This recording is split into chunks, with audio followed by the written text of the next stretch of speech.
He never touched the women. He didn't have to. By day, Lucian Wolf was a cybersecurity consultant in San Francisco, slick, well-dressed, and forgettable. But at night, behind VPNs and firewalls, he became something else, a digital peeping Tom, a connoisseur of secrets. His obsession? Married women, bored wives, ring cameras, living room confessions, bedroom betrayals. If they had a ring cam by the front door and a husband with a late-night job, Lucien was already watching. He didn't hack for money or revenge. He hacked for the thrill, watching marriages rot from inside out. Until he found them. The couple on Pine Street. She was beautiful, dangerous, always aware of the camera, even when she acted like she wasn't. Her husband? Cold, calculating, and watching too. What Lucien didn't know, this couple wasn't ordinary. They weren't victims. They were predators, just like him, and they had their own game to play. Only this time, Lucien wouldn't be the one watching. He'd be the one exposed. So if you think you've heard it all, you haven't. Hit follow on your favorite platform and leave us a comment, because the next story might just change the way you see everything. Don't miss a single twisted turn. Chapter 1. The Tap. Lucien Wolf liked quiet neighborhoods. Not the kind with kids playing in the street or holiday flags waving from porches. He liked sterile quiet, upscale, concrete, minimalist. The kind of place where people kept secrets behind soundproof walls and Bluetooth locks. He sat in his apartment, 27 floors up in a glass and steel high-rise in Soma. Shirtless, espresso cooling beside him, laptop open on his thighs. The blinds were drawn halfway, the late San Francisco sun slanting orange through the slats. His screens bathed the room in a soft blue haze. 3 windows were open on his desktop. Each showed a different doorbell cam, black and white night vision, with little timestamps ticking silently in the corner. 8:02 p.m., suburban Palo Alto. Mrs. Klein was yelling at someone off-screen again, something about the lawn service and why the dog's food hadn't been restocked. 8:03 p.m., Russian Hill, San Francisco. A brunette in tight yoga pants just returned from Pilates. Her husband greeted her at the door, a little too enthusiastically. Lucien already knew she was sleeping with their neighbor, and the husband knew too. That's why he overcompensated. Lucien grinned. 8:04 p.m., Pine Street. New feed. New thrill. Lucien leaned forward. The house was different. A sleek townhouse with a smart black exterior, tinted glass panels, and a deep vestibule leading to the door. The ring cam was installed professionally. Centered, angled down, wide capture. No glitches. The kind of detail only money could buy. He had found the doorbell ID in a hacking forum 2 nights ago, buried in a data dump from a private security contractor. Thousands of residential feeds. Most boring. But this one? It stood out. He couldn't say why. Until she opened the door. She moved like smoke. Slow, fluid, barefoot in a silk robe that clung to her hips. She wasn't startled by the delivery guy or anxious about who might see her. She lingered, smiled, let the camera catch just a hint of lace beneath the robe as she bent forward to sign the tablet. Lucien sat up straighter. He tapped a few keys. The feed wasn't password protected, sloppy, or trusting. He started recording. Lucien wasn't a predator, at least not in the way people imagined. He never touched anyone, never stole, never messaged. His pleasure came from observation, from watching the way people fell apart when they thought no one was looking. He was surgical in his approach. He used compromised firmware to tunnel into ring feeds. Simple. He could watch and record without triggering alerts or log entries, even set up motion sensors to ping him when someone walked by. It was his nightly ritual. Wine. Silence. Screens. And now, Pine Street. 2 nights later, she returned. Same robe. Same subtle seduction. A different man. Not the delivery guy. Not her husband. This one had a key. Lucien's pulse quickened. The man was older, athletic, well-dressed in a slim charcoal suit. He kissed her once on the lips, twice on the neck. She pulled him inside. The feed cut out. Lucien cursed under his breath. The ring feed had a delay. Maybe she closed the inner door. Maybe the camera's view was too shallow. He tapped the screen, then paused. Replay. Zoom. Enhance. There, just before the door closed, a shadow moved behind the guest. A third figure, unclear, watching from inside the house. Lucien's fingers froze. The man wasn't alone with her. Someone else was already home. Over the next week, Lucien watched obsessively. Every night, new visits, new men. But she wasn't reckless. She was deliberate. The robe changed color. The seductions were paced. Sometimes she kissed the men outside. Sometimes she didn't. But always, the same pattern. The front door opened. She greeted them. They entered. The feed cut off. Always just before something important. Lucien started compiling files. He saved clips, named them by date and time. Built a timeline. She was too good. Too aware. She knew the camera was there, and she was performing. Performing for him. Or for someone. Then came the night the door opened, and he stepped out. Not one of her lovers. The husband. Tall, shaved head, trim beard, black turtleneck, black slacks. Lucien's first thought, military or private contractor. He didn't speak, didn't smile, just looked straight into the camera for 10 long seconds. Lucien swallowed. The man walked to the curb, took out the trash. Routine, normal, innocent. But his eyes, they were locked on the lens, knowing. Lucien hit pause, rewound, frame by frame. In the reflection of the chrome trash can lid, he caught something. The man wasn't alone. Behind him, just out of the door's edge, she was standing in the hallway, naked. Not by accident. Lucien closed the laptop and stood, chest tight. He felt something he hadn't felt in years. Fear. Who were these people? He couldn't stop. Over the next few nights, he watched every second of the feed. He ignored his job, skipped client meetings, let his phone go dark. And then it happened. He opened his laptop at 2:14 a.m. The ring window didn't load. He refreshed the browser. Feed unavailable. Camera offline or access revoked. Lucien blinked. He tried the VPN. Nothing. Checked the backdoor script. Gone. The Pine Street feed was dead. He leaned back, breath shallow. They knew. Someone had seen him. Then, 5 seconds later, a new notification. A message. Nice view from the 27th floor, Lucien. Chapter 2. Foreshadow. The message stared at him like a gun barrel. Nice view from the 27th floor, Lucien. It wasn't just a taunt, it was a mirror. Someone had flipped the lens. He was no longer the watcher. Lucien didn't move. He didn't breathe. The cursor blinked under the message like a heartbeat. His laptop's screen buzzed faintly, humming with static tension. He looked toward his window. The cityscape blinked back. Thousands of windows glowing in the San Francisco night. Offices, penthouses, bedrooms. One of them was watching him. Maybe all of them were. Lucien reached for the edge of the blinds. Stopped. No sudden movements. He unplugged the Ethernet cable, closed his laptop, yanked the battery on the backup rig, killed his router, stood in the middle of the room like a man trying not to drown in air. His hands were trembling, not from guilt, from the feeling that someone had just put a collar around his neck and gently tugged. 4 years earlier. Lucien learned to hack in college, not in a basement, not on the dark web, but at Stanford.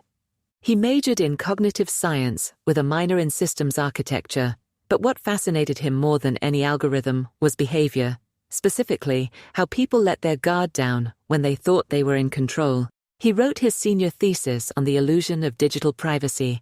His professor called it paranoid but brilliant. The administration flagged it as potentially unethical research. Lucien smiled. He knew he was on the right path. He interned for a cybersecurity startup where he learned the mechanics of social engineering, pretexting, phishing, masking voice tones. He didn't care much about data theft or malware. It was about leverage, control. Later, when a wealthy tech client asked him to test his wife's loyalty by planting spyware on her devices, Lucien found his real purpose. Watching. Back in the present, Lucien paced his apartment barefoot. The hardwood floor was cool beneath his soles. He poured a drink. Didn't sip it, just held it. He'd covered his tracks. No login logs, no traceable VPN leaks. And yet, someone knew. It wasn't just a technical breach. It was psychological. He opened a secure shell and scanned for outbound traffic. Nothing abnormal. Then his secure phone buzzed. Unknown number. One ring, then silence. He stared at the screen. Then another text appeared. Keep watching, the real show's just beginning. Attached was a screenshot of him, sitting in his apartment. From behind, shirtless, his laptop in his lap. Lucien's jaw clenched. The angle, low, diagonal, wasn't from across the street. It was from inside his apartment. Lucien spun in a slow circle. No obvious cameras. No drones. Nothing on the bookshelf. Nothing in the smoke alarm. He stripped the place clean in 30 minutes. Bathroom vent. HVAC grill. Digital picture frame. Even the overhead light. Finally, behind the floor lamp, near the wall outlet, he found it. A pinhole lens, barely the size of a pepper flake, wired into the base of the lamp, embedded under a false sticker with a QR code. Brilliant, elegant, quiet, just like him. But Lucien hadn't let anyone in. He hadn't ordered anything. He hadn't had guests. Unless, 3 weeks ago, a cleaning service, hired through a premium client referral, supposed to be vetted, bonded, background checked. A woman and a man, cleaned quietly, no small talk. He'd tipped them in cash. He couldn't even remember their faces. That's when it started. Lucien crushed the tiny camera with a set of pliers, watched the lens splinter like glass under pressure. Still, he didn't feel better. He felt exposed. That night, he stayed offline. No laptops, no screens. Just silence and whiskey. He slept in a different room, woke up every hour. By morning, he had a plan. He would flip it. He would find them, trace them, reverse the game. He knew the Pine Street couple wasn't random. They had known exactly how to bait him. That required surveillance, timing, psychographic profiling. These weren't amateurs. They had studied him. Lucien drove to Pine Street at 2:47 a.m. The street was hushed. Trees rustled in the warm spring air. A single street lamp flickered near the corner. The house looked ordinary. Too ordinary. No lights on. No cars in the driveway. No movement behind the tinted glass. He parked 1 block away. Walked slowly. Neutral clothing. Cap low. There was no ring cam at the front anymore. Gone. Wiped clean. Like it never existed. He moved past the vestibule. Looked up. A glint caught his eye. High above the arch, nestled in the trim of the overhang. A new camera. Smaller. Sleeker. Hidden. Infrared only. No visible lens. Lucien grinned. So we're both watching each other now. He returned home. This time, he didn't disable his laptop. He booted into an isolated OS. No internet. Air-gapped. Then he opened a program he hadn't used in years. REVERB. It was a worm. A deep crawler. Designed not to attack, but to listen. It burrowed into IP leaks, thermal camera metadata, Bluetooth handshakes. It was digital sonar. He didn't use it often. But now he needed it. He fed the Pine Street feed ID into the crawler and launched it.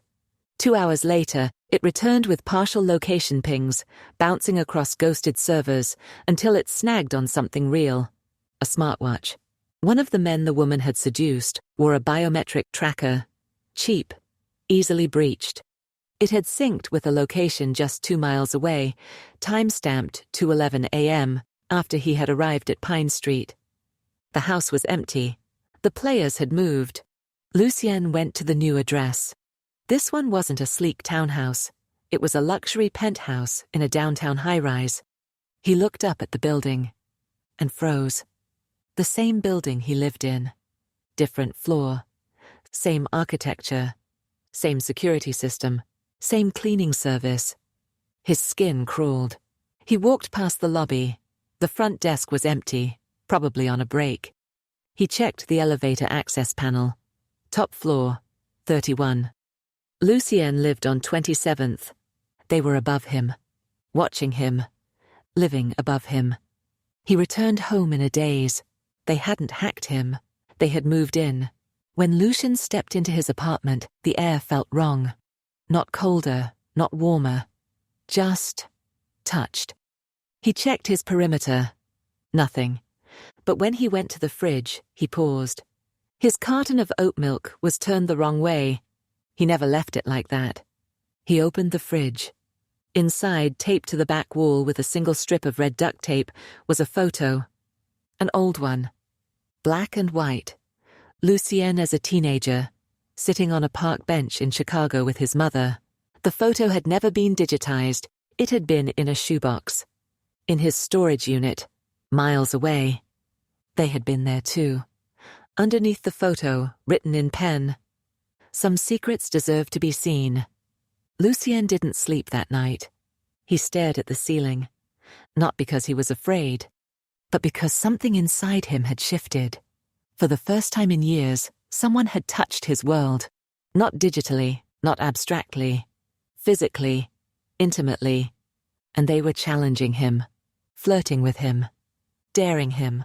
Chapter 3. Shift. Lucien wasn't the kind of man who fell into traps. He studied traps, deconstructed them, built better ones.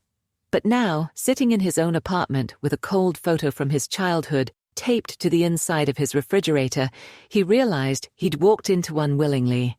And it wasn't just a trap. It was designed for him.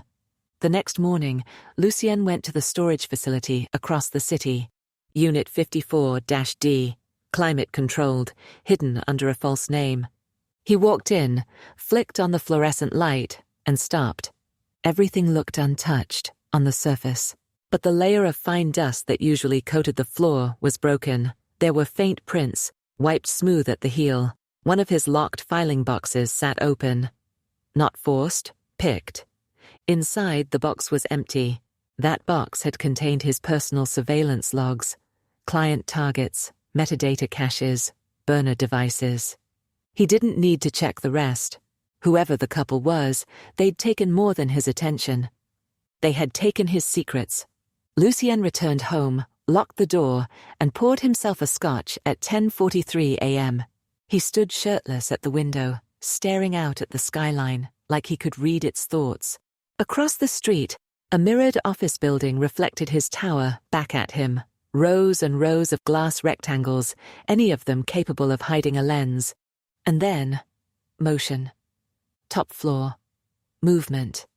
A woman, tall and slim, pulling open the sheer white curtain in a penthouse window. She paused. Even from across the street, Lucien could feel the pull. Her movements weren't casual. They were staged. She let her robe fall. Lucien didn't look away. She was watching him. He waited for it to end. It didn't. She held the pose, hips tilted, arms relaxed, gaze locked. Then, slowly, she raised a hand, just one finger, and beckoned. Come. He showered, shaved, changed, slipped into a grey button-down and jeans. Nothing too formal, nothing too eager. He didn't think about what he was doing. He just moved. At 11:18 a.m., he entered the lobby of the building across the street. "Can I help you?" the concierge asked, without lifting her eyes from the screen. Lucien smiled. "I'm here for Penthouse A." "Name?" "They're expecting me." The woman hesitated, then typed. "Go on up." The elevator doors slid open to a long, quiet hallway. Plush carpet, no music. White noise hum from recessed lighting. Penthouse A's door was already cracked open. Lucien stepped inside. It was a cathedral of minimalism, glass, stone, and black wood. Tall windows washed the space in natural light. Sculptural furniture floated in silence. There was no sound. And then he heard her voice. "You're early." She appeared barefoot at the top of the stairs. White robe, hair damp, eyes lined in faint charcoal. "I didn't set a time," Lucien said. "You were still early." She descended like water, each step deliberate, unhurried. "I know you," she said when she reached the last step. "No," he replied. "You know of me." A smile. "Lucien Wolf. Real name? Maybe. Hacker. Voyeur. Digital sadist with a god complex. Do I have that right?" Lucien didn't answer. "You watched me," she continued, walking past him. "You liked the robe. You liked the men. You liked thinking you were in control. You baited me." She poured a glass of something dark and red. "We invited you." Lucien tilted his head. "We?" A man's voice emerged from the shadows near the open kitchen. "Hello, Lucien." The husband, the man from Pine Street feed. Same shaved head, same black clothing, but this time he held something in his hand. Not a weapon. A phone. Lucien's phone. His burner phone. He felt his stomach twist. "How'd you get that?" "Trade secret," the man said. "Let's skip the dance. You want to know why we pulled you in?" "I already know. You wanted to humiliate me, make me your puppet." The woman crossed the room. "No, Lucien. We want to understand you." She stood inches from him now, close enough to smell her perfume, something musky and dark, like sandalwood and secrets. "You watch people degrade themselves, seduce, lieutenant, cheat, but you never participate. Why?" Lucien didn't blink. "Because involvement ruins the truth." She leaned in, whispered, "Maybe the truth is you've never been involved in anything real." The room fell quiet. Lucien turned to the husband. "You could have exposed me. Why play this game?" "We don't play," the man replied. "We curate." "What does that mean?" "You collect secrets. We collect people." Lucien frowned. "You're a cult?" The woman laughed. "No, baby. We're an audience." She gestured to the massive TV on the wall. A video began playing. Lucien's apartment, his shower, his bed. Him asleep. Him awake. Clips from days, weeks, even last night. "You were never the only watcher," the husband said. The woman circled him now. "We want to see what happens when the watcher is made seen." Lucien stayed silent for a long time. Then he walked to the window and stared out at the city. "You think you can control me?" "No," she said. "We think we already have." The couple didn't ask him to leave. They didn't threaten him. They simply stepped back, gave him the room, and let the silence do the rest. Lucien finally walked out at 12:27 p.m. No one followed him, no one stopped him. But as he stepped into the elevator, his phone buzzed. It was a photo, a live still of him, standing at the window inside the penthouse, taken from behind. They had someone else watching them watching him. That night, Lucien didn't sleep. Instead, he opened a new file. A black window, a blinking cursor. He began to write. Subject: E and L. No surnames yet. Known locations: Pine Street, decoy. Penthouse A, confirmed. Apparent goal: reverse manipulation, voyeur as subject. Psychological breach via sexual dominance. Then he added one final line. Phase 1. Enter the performance. Chapter 4. Pressure point. Lucien wasn't easily shaken, but they were working fast. Within 24 hours of face-to-face contact, he could already feel it. The slip, the subtle loss of edge. It wasn't just that he'd been watched. It was that he'd been seen, understood. And still, he hadn't walked away. Back in his apartment, he studied the footage again. Their footage. His own life, through their lens. He recognized the angle of the shots. hidden pin cams inside his air vents, behind the vanity mirror, embedded in the charging dock of his toothbrush. They hadn't just accessed his world, they had choreographed it, and now they wanted a reaction. Lucien didn't flinch. He responded the only way he knew how. He gave them what they wanted. The next day, he opened all his curtains. He let the sunlight pour in. Then he staged it. He made himself visible. He stood shirtless by the window for 15 full minutes, reading, sipping espresso, pausing every now and then to glance across at the penthouse where the white curtains remained shut. Then he stripped. Casual, deliberate. He walked naked from the kitchen to the shower, left the door open, let the steam billow out. He wasn't performing for pleasure. He was setting a counter-trap, a digital honeypot. Inside his firewall, Lucien embedded a signature packet, a pulse of code that pinged any attempt to intercept or mirror his outbound smart devices, a tracking beacon disguised as metadata. The idea was simple. If they were watching, they'd bite. If they bit, he'd trace. Hours passed. Nothing. Then, at 3:17 a.m., the trap went off. A phantom ping, an encrypted pull from an unnamed IP, masked behind triple-layer proxies, but one of the nodes had a weak handshake. Lucien drilled in. It wasn't the penthouse. It was a new location, Mission Street, an art gallery. He got dressed, black hoodie, gloves, disguise mode. By 4:04 a.m., he was at the scene. The gallery was minimalist, anonymous. No signage, floor-to-ceiling glass, everything inside bathed in icy blue security light. And yet, one window was slightly ajar. On purpose. He entered. No alarm. No motion detector. The silence was sterile. White walls, black floors, abstract pieces on the wall. Some digital, some painted. But one installation stopped him. A room filled with screens. Each screen showed a looping clip. Of him. Of others. People undressing. Arguing. Crying. Masturbating. All unaware. All being watched. In the center of the room, a pedestal. On it, a note in black ink. Surveillance isn't voyeurism. It's art. But art only lives when the subject feels. Are you starting to feel, Lucien? L. He tore the note in half, but he didn't destroy it. He folded the pieces into his pocket. By morning, he was spiraling.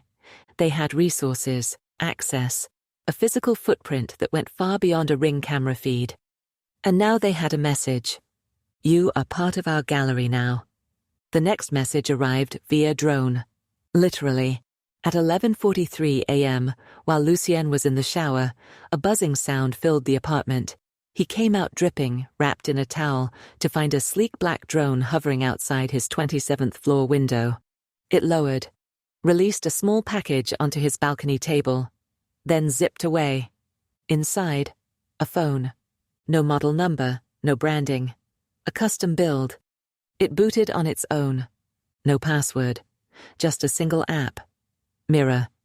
He tapped it. A video call request appeared. He hesitated, then answered. The screen lit up. The woman. Today she wore a white button-up shirt, unbuttoned to her midriff, legs curled under her on a leather chaise. Hi, Lucien, she said, with that voice that dripped velvet. No masks this time? He asked. She smiled. Do you want me to wear one? What do you want? Her smile widened. For you to stop pretending you're in control. I'm not interested in being your puppet. Oh, Lucien, she said softly. You already are. She turned the phone's camera. To him, a real-time image of Lucien standing there, holding the phone, staring into the screen. They were filming him again. I want to meet again, he said, jaw tightening. You already did. I want more. She leaned forward. Say it like you mean it. I want to understand what this is. She paused, then whispered. This is a mirror, Lucien. Everything you've ever done, watched, recorded, obsessed over. We're showing it to you, but inverted. Why me? Because you're perfect. You're not a victim. You're a voyeur, but you're bored. You've been staring at screens so long, you forgot what real power feels like. She leaned in, lips inches from the screen. We're giving it back to you. Then the feed cut. Phone dead. Lucien stood frozen. Later that night, he received an email. No address, no subject, just a line of text and a timestamp.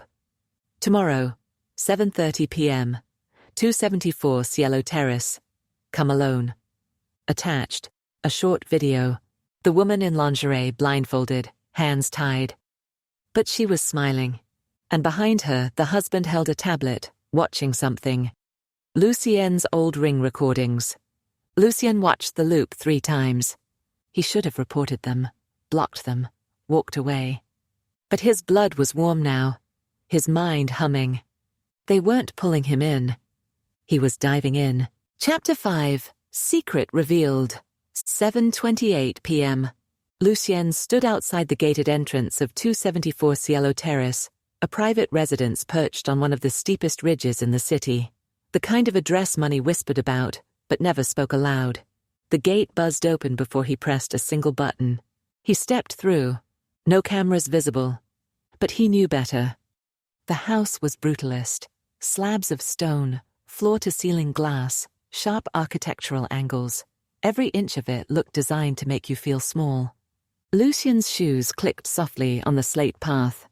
Then the front door opened, and she was there. Lena. The name came without introduction, as if he already knew it, as if it had always been hers. Tonight, she wore a sheer black dress, her bare legs glowing under the porch light. A thin silk cord tied loosely around her wrist. "Come in," she said. Not a request. Lucien followed. Inside, the lights were low. Jazz whispered through hidden speakers.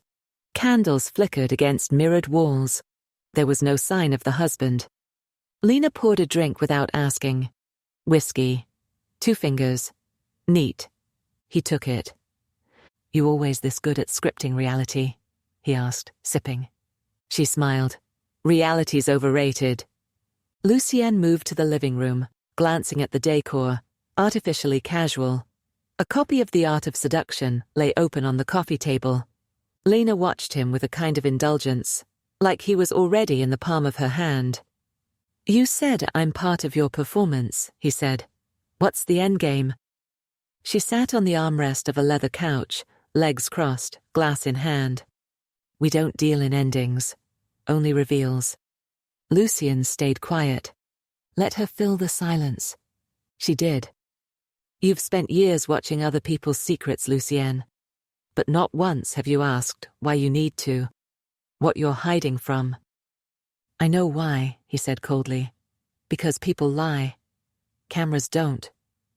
"No," she whispered, "because you're afraid to be touched." He took a step forward. "I'm not afraid." She looked up, amused. "Prove it." She set her glass down, untied the silk cord from her wrist, wrapped it around his hand, gently pulling him toward the stairs. No commands, no permission, just gravity. Upstairs, the bedroom was dark. Only a single ring of red LED lighting pulsed behind the headboard. The air smelled of cedar and lust. And there, on the nightstand, sat a camera, facing the bed. Recording. Lucien paused. "This part of the gallery too?" She stood in front of him and peeled the dress from her shoulders. "I'm not the subject tonight," she said. They moved like animals circling. No kissing, just touch. And the slow, deliberate undoing of boundaries. She never took her eyes off him, and he never once looked at the camera. Until after. She left him there, naked, alone, drenched in silence. He sat at the edge of the bed, then reached for the camera. It was still on. He rewound the feed. Stopped. There, behind him, just out of frame, a second figure. In the shadows. Watching. Lucien zoomed. It was the husband. Expressionless. Unblinking. Lucien dressed quickly. Went downstairs. The house was empty now, or silent enough to seem that way. On the kitchen counter, Another envelope waited for him. Inside, a photograph. The same photo from his storage unit. Him and his mother. But this version had something new. A second photo, overlaid. Lena, years younger. Standing in the background of the same park. The same day. Same frame. Lucien's hands trembled. He flipped the photo over. A line in scrawled handwriting. "We've been watching you for longer than you've been watching us." Lucien staggered back, breath shallow. What the hell did that mean? He sat down, his mind spinning. There was no chance this was a coincidence. That photo had been taken almost 20 years ago. He was a teenager. It was a private family moment. No one else was supposed to be there. And yet, she was. She had been watching even then. He pulled out his phone and opened the secure search. Lena. He didn't even know her last name. No social media. No paper trail. He searched property records. Nothing at 274 Cielo Terrace was under her name or the husband's. It was all under a shell corporation, Nemerton Holdings. He ran the registry. It connected to a defunct investment trust, and then to another. A spiderweb of offshore entities. And at the center, a familiar name. Colin Vass. Lucien's chest tightened. Colin Vass was a high-level psychological warfare specialist he'd once read about during a DARPA white paper audit, known for manipulating groups into predictive behavior loops using narrative, sexuality, and power reversal. Disappeared 12 years ago after a scandal involving a shadow research program. He'd gone dark. Until now. Lucien stared at the screen. If Colin was the husband, if Lena was the bait, then this was more than surveillance. This was an experiment, and Lucien was the subject. He spent the next 48 hours off-grid. No phones, no internet. He left the city, drove out to a cabin in the Santa Cruz Mountains. No one followed. He didn't sleep. He didn't eat. He reviewed every camera feed he'd ever saved, looking for her face, and found it, in the background, in reflections, in crowds. She had always been there. When he returned to San Francisco, his apartment had been scrubbed. Spotless, sterile. On his bed, a box. Inside, a white mask. A single flash drive. And a note. "You're ready now. Upload the file, or disappear. You have 24 hours. C and L." Lucien plugged the drive into a quarantined system. A video file auto-launched. A live recording. Hundreds of people. In a dark room. Watching a giant screen. On the screen, Lucien. Naked. Watching. Being watched. Every feed, every moment, every violation. Edited, scored, manipulated. The crowd applauded. One line of text faded into the screen. "The Cuckold hacker. Live installment number 17. This wasn't just seduction. It was syndication. They had turned him into a show, and he had just starred in a performance he never signed up for. Chapter 6. Fallout. Lucien didn't move. The screen still glowed in the dark. The Cuckold hacker. Live installment number 17. 17. That number kept echoing in his skull. It meant this wasn't new. He wasn't the beginning. He was just the latest episode. He yanked the flash drive from the terminal and crushed it underfoot. Sparks spat as the plastic cracked. But it didn't matter. The damage was already done. The next 12 hours were a blur of panic and denial. He tried to trace the network that had streamed the footage, darknet platforms, encrypted forums, voyeur ring circuits, but every thread looped into a null. Every server scrubbed. Every node rerouted. Lucien had once been the best at this. Digital espionage, behavioral mapping, remote infiltration. Now he was behind. They were faster, smarter, and several moves ahead. By dawn, he was back in his apartment, staring at the wall like it owed him answers. His reflection in the TV screen looked hollow. Eyes sunken, beard unshaved, shirt damp with sweat. A new alert pinged on his private laptop. Encrypted message, no sender. Subject line: Welcome to your fanbase. He opened it. A single link. He hesitated. Clicked. It led to a private invite-only channel, buried beneath layers of VPN tunnels and crypto paywalls. The homepage, a slick black interface. At the top, Exhibit 17. The Cuckold Hacker. Live. 42,091 viewers.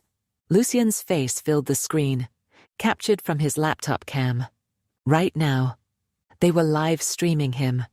He slammed the lid shut, ripped out the battery, tore apart the router. His breath came in short, ragged bursts. This wasn't hacking. It was psychological crucifixion. Then came the next blow. He checked his backup social accounts. Dozens of messages flooded in from fake names, burner numbers. Some were fans. Some were taunts.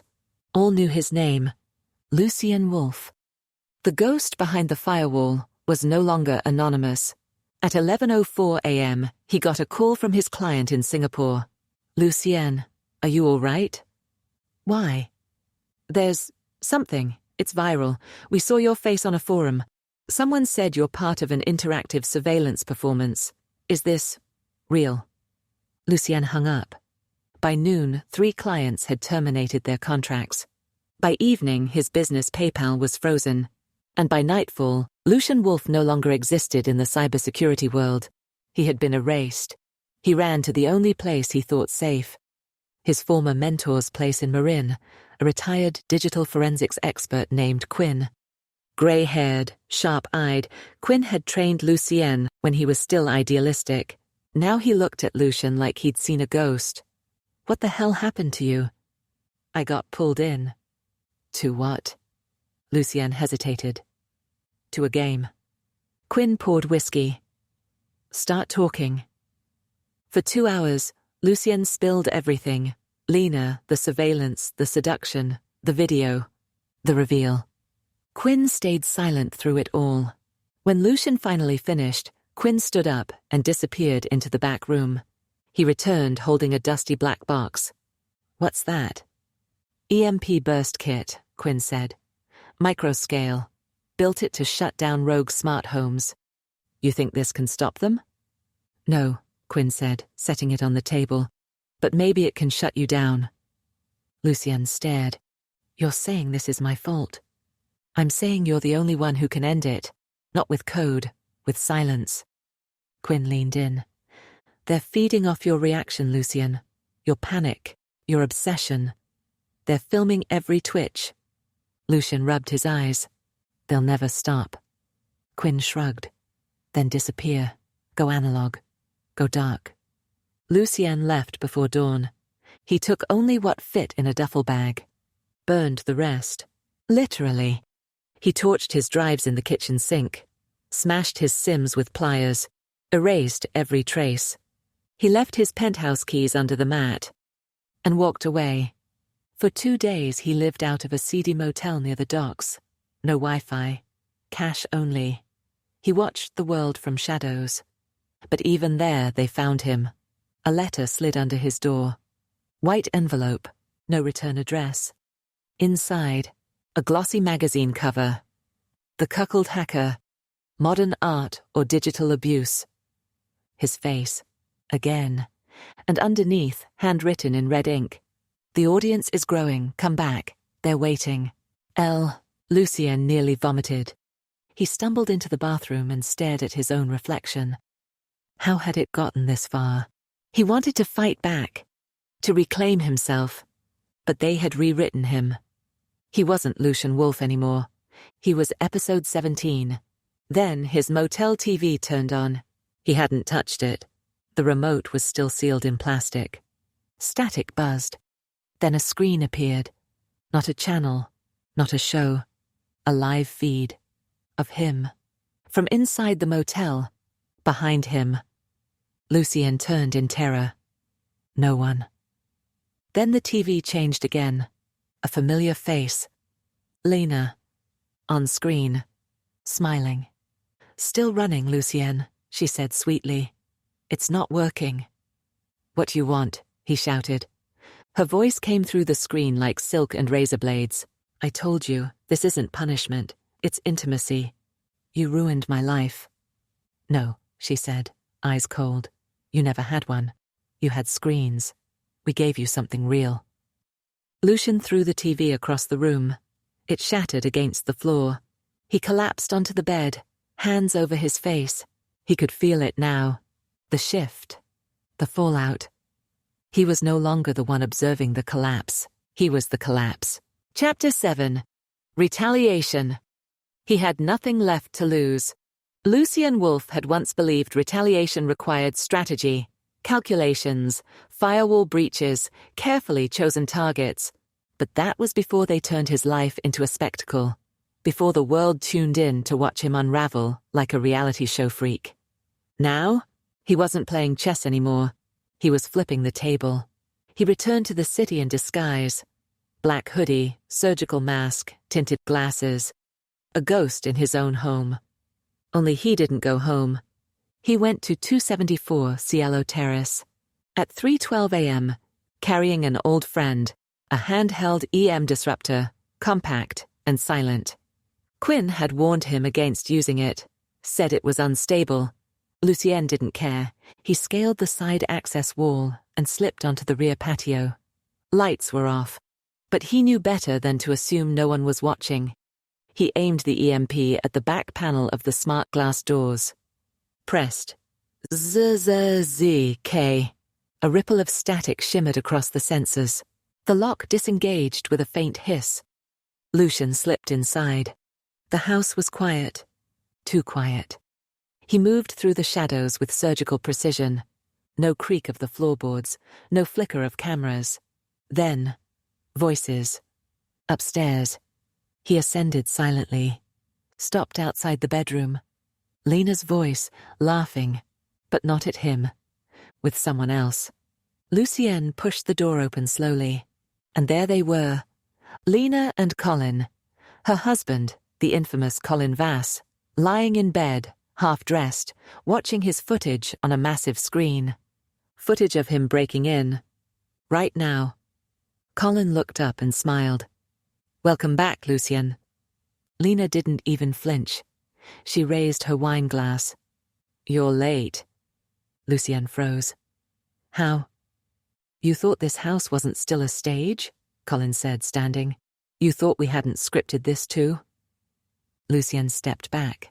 Number not this time. He pulled a small device from his pocket, thumbed a red button. The disruptor. The entire house dimmed for a second. Cameras blinked, screens cracked. The system went dead. For the first time, no one was watching. Lucien stepped forward. I'm done being your puppet. Lena rose, barefoot, her robe falling loose from her shoulders. But Lucien, she purred, you were never the puppet. Colin crossed his arms. You're the climax. Lucien's eyes burned. What does that even mean? You're the thing people crave, Colin said. The voyeur turned exhibitionist. The predator exposed. The man who wanted power, but couldn't handle being seen. Lena walked up to Lucien and traced her fingers down his chest. People don't want polished heroes, Lucien. They want beautiful collapses. He grabbed her wrist, hard, but she didn't pull away. She smiled. You want to hurt me, she whispered. No, he growled. I want to end you. He shoved her aside and stormed out. This wasn't revenge. It was war now. Back at his motel bunker, Lucien got to work. If they had turned his life into a broadcast, he'd turn theirs into a crime scene. He combed through Colin Vass's past. Research contracts, black budgets, psychological warfare forums. He traced Lena's face through old club rosters, modeling agencies, surveillance files. They were ghosts. But he found a sliver. An off-grid research collective, the Apostum Project. An unsanctioned DARPA test program that blurred the line between performance art and surveillance psychology. Confirmed leads, operated between 2007 and 2012. Allegedly shut down due to ethical violations. Participants, 43. Survivors, 17. Known aliases, Lena Vale, Colin Vass, the archivist, Eris 17. Lucien grinned. Eris, goddess of discord. Fitting. He published everything.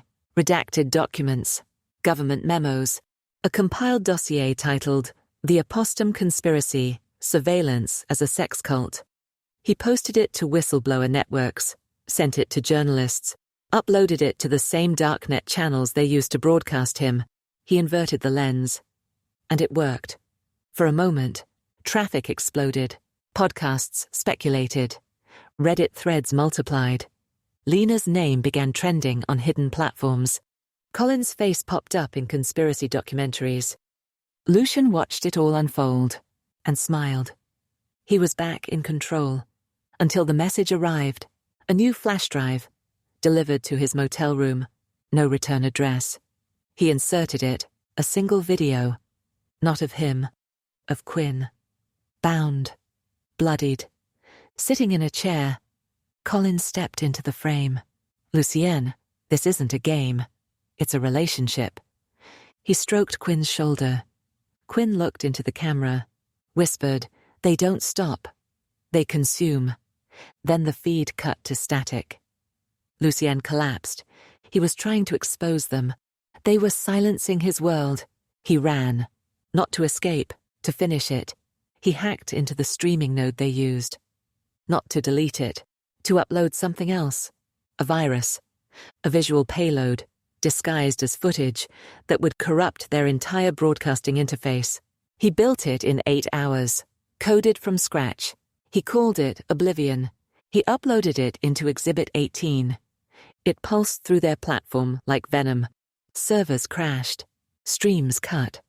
For the first time in months. Silence. Lucien stared at his screen, fingers trembling. He'd done it. He'd shut them down. He wasn't just off the air, they were. And then, his phone rang. Unknown number. He answered. Lena's voice. Calm. Serene. You uploaded it, just like we wanted. Lucien froze. What? Oblivion wasn't your idea, she whispered. We planted it. You were the delivery system. We needed a final performance.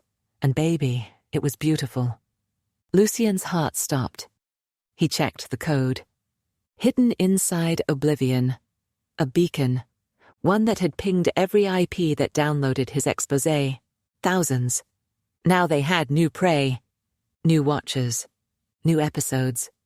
He had just handed them the next generation of victims. Lucien screamed. But no one heard it. Because they weren't watching anymore. They were becoming him. Chapter 8. Alliances. Lucien's breath fogged the cracked windshield of the stolen Volvo as he sped through the wet back streets of San Francisco. His hands were slick on the steering wheel. His face burned from humiliation and rage. He hadn't stopped shaking since the call. He didn't outsmart them. He executed their next play. The virus, Oblivion, wasn't a kill switch. It was a signal flare. He'd been the fuse. They didn't just want to ruin him. They wanted to use him. To recruit the next wave of voyeurs. The next Lucien. A pipeline of weak men, craving control but terrified of exposure. They were scaling the operation, and now he needed help. At 2:14 a.m., he met his contact in a Chinatown cybercafe that hadn't changed since 2006. Old CRT monitors, burnt-out neon. The walls smelled like dust and desperation. Lucien took a booth in the back, slipped the burner phone from his jacket, and waited. 3 minutes later, she entered. Baseball cap, hoodie, cargo pants. She sat across from him, never pulling her hood down. Her name, at least online, was Valance. I read your leak, she said. Her voice was hoarse, like she'd chain-smoked her whole life. Didn't believe it until the beacon pinged me. You're in? I was episode 11. Lucien's stomach dropped. He leaned forward. They broadcasted you? More than that, she said. They rewrote me. Valance had once been a digital archivist for a startup that sold predictive behavior data to luxury brands. She thought she was just mapping user tendencies, until the data she tagged started matching herself. They had been studying her for over a year, before she even realized she was being observed. She told the truth, tried to blow the whistle, and they flipped her into content. They turned my panic into porn, she said flatly. Lucien said nothing. He didn't need to. They're not just exposing people, she continued. They're editing them. Lucien frowned. What do you mean? They cut feeds, add audio, stitch stories together, mix lies with just enough truth to make the audience believe it's all real. Deepfakes? No, she said. Something worse. She slid over a flash drive. Here, I've been tracking breadcrumbs since I escaped. Each episode isn't just watched, it's programmed. Every collapse follows a formula. Lucien opened the files on his burner laptop. Dozens of .txt logs, behavioral mapping code, psychological triggers. She pointed to one. Yours followed the exact cadence of Exhibit 6 and 14. Watch. Wait. Humiliation. Self-sabotage. Attempted escape. Retaliation. Collapse. Submission. Lucien's hands trembled. They scripted me like a TV show? No, she said coldly, like a product. Lucien stood. We need to find their source. Shut it all down. Valence scoffed. There is no one server, no mainframe to destroy. It's distributed, layered across disposable IP farms, mirror clouds, even repurposed blockchain nodes. He looked her dead in the eyes. Then we go after the humans. She hesitated. There's one. Who? The original curator, started as a DARPA affiliate, built a Postum's prototype network. Name? She hesitated again. Adrian Solis, alias the projectionist. Lucien felt something in his gut shift. That name. He'd seen it once, years ago, buried in a declassified thread about psychological defense mechanisms. A ghost who never gave interviews. Always behind a screen, always watching. Valence nodded. He designs the episodes, doesn't recruit, doesn't perform, just curates. Where is he? Word is, he's running the offline Mirror archive in Marennes. The Mirror archive was a myth in the voyeurist subforums, a physical backup of every exhibit ever filmed, stored in case the digital systems failed. If it was real, they could burn everything. At dawn, Lucien and Valence arrived in Marin County, dressed like hikers. They trekked to a remote utility station near Mount Tamalpais, half collapsed, supposedly condemned. But the inside had been gutted and rebuilt. Hidden beneath layers of concrete and antennae was an underground network hub with 2 biometric locked doors, pulse-driven ventilation, and carbon shielding to block cell signals. This wasn't abandoned, it was active, and it was humming. Valence picked the first door. Lucien hacked the second with a pulse frequency generator disguised as a Fitbit. They entered. Rows of servers, hundreds of screens, each looping episodes. Him, her, them, others. The wall glowed like Hell's Theatre. Then a voice. Beautiful, isn't it? Lucien turned. A man stood at the far end of the room. Slim. White hair. No visible emotion. Adrian Solis, the projectionist. You really came all this way to kill me? Adrian asked softly. No, Lucien said. I came to erase you.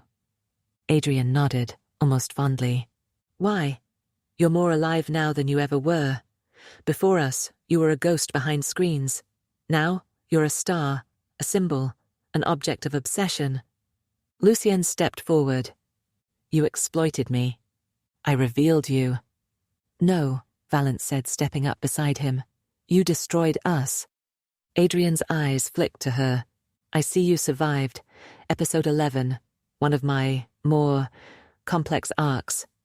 Valence pulled a small black case from her coat, opened it.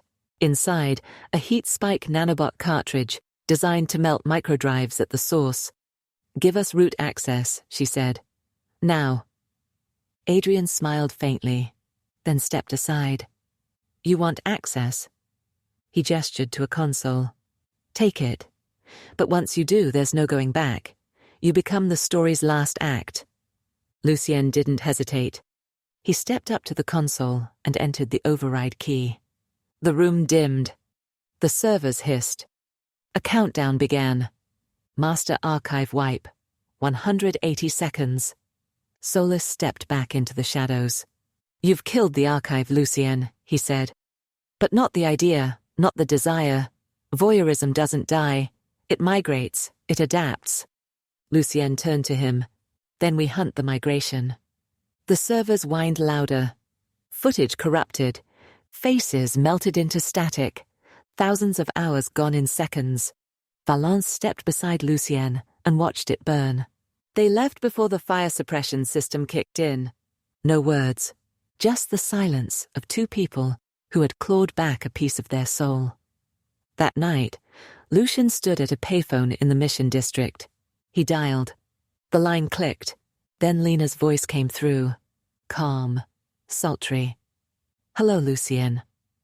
"It's over," he said. A pause. Then her low laugh. "No, love. It's just beginning." Click. Chapter 9. Collapse begins. Lucien stood beneath the sodium glow of the payphone. The dial tone had gone dead, but Lena's voice still echoed in his skull. "No, love. It's just beginning."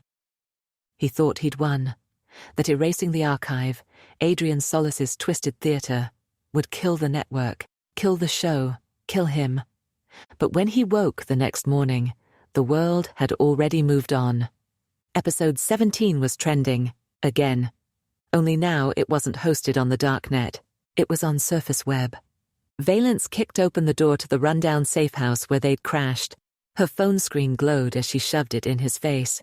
"You're viral, Lucien. Again." He blinked. The page loaded. A content creator's channel. Not a voyeurist, just a normal influencer. Tech commentary. Dark web myths. And there, front and center, was a thumbnail of him.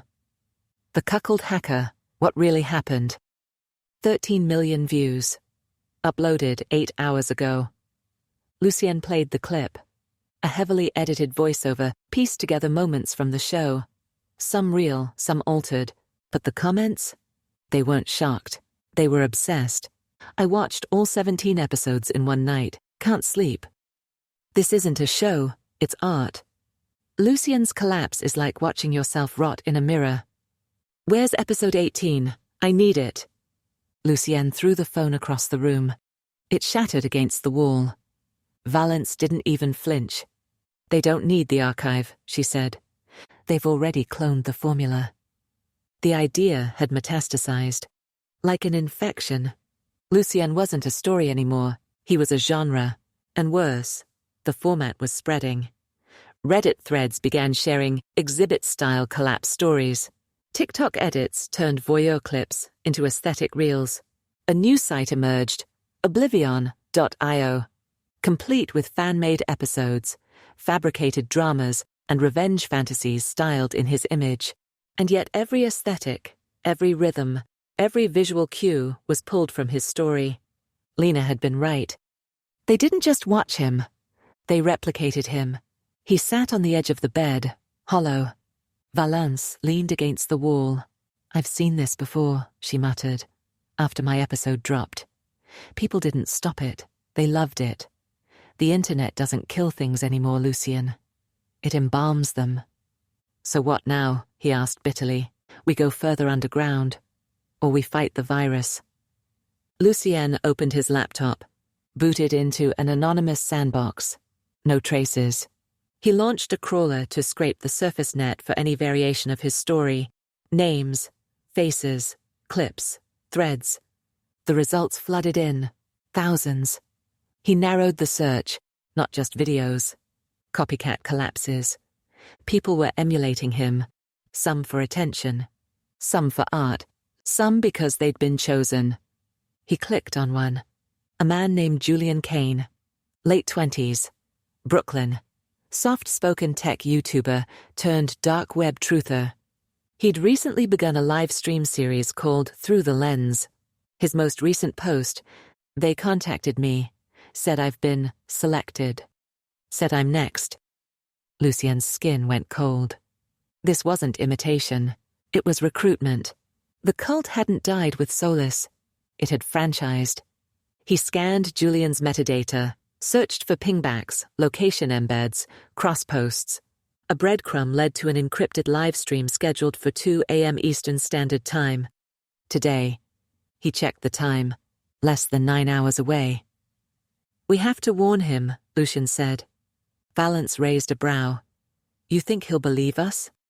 "I don't care," Lucien muttered. "I'm not letting someone else become episode 18. They traced Julian to a Brooklyn co-op. Valence stayed behind to trace backup routes. Lucien boarded a red-eye flight under a false identity. The plane felt claustrophobic, not because of turbulence, because for the first time in years he wasn't hiding. He was hunting. By the time he reached Julian's building, it was 1:28 a.m. He knocked 3 times. No answer. Then the door creaked open. Julian stood there, hollow-eyed, pale, like someone who had already seen too much.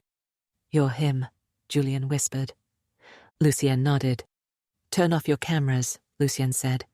"Right now." "They already got in," Julian said. "Weeks ago." Inside, the apartment was spotless, almost staged. A single camera mounted in the corner. Lights rigged behind ringed mirrors. Lucien's heart sank. "You've already started broadcasting." "I thought I was in control," Julian said, "until this showed up." He handed Lucien a sleek black box. Lucien opened it. Inside, a white mask. The same model they had sent him. The same texture. The same curve. The signature of the exhibit. "They said I'm episode 18, Julian muttered. "They sent a script." Lucien opened the flash drive taped under the lid. Inside, a document titled Collapse Narrative V18.0 Spectator Path Beta. He skimmed. It wasn't a script, it was a prediction. Time-stamped events, reactions, mental breakdown windows, suicide risk assessments. They weren't filming Julian, they were designing him. Lucien sat on the couch, numb. Julian stood in the doorway. "Can you stop it?" Lucien shook his head. "No." Julian's eyes filled with tears. "But I can change it." At 2:01 a.m., Julian went live, but not with his collapse, with Lucien's truth. Together they hijacked the stream. Lucien spoke into the camera. No mask, no production. Just a raw face. A man who'd been devoured and spit out. He told the audience everything. The voyeur cult. The manipulation.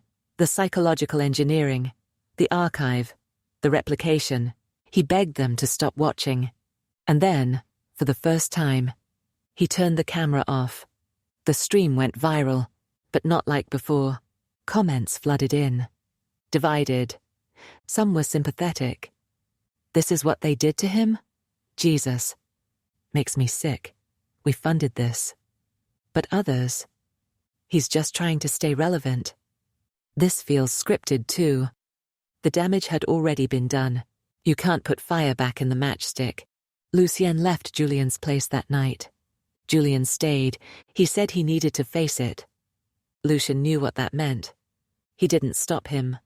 Back in San Francisco, Valence met him at the train station.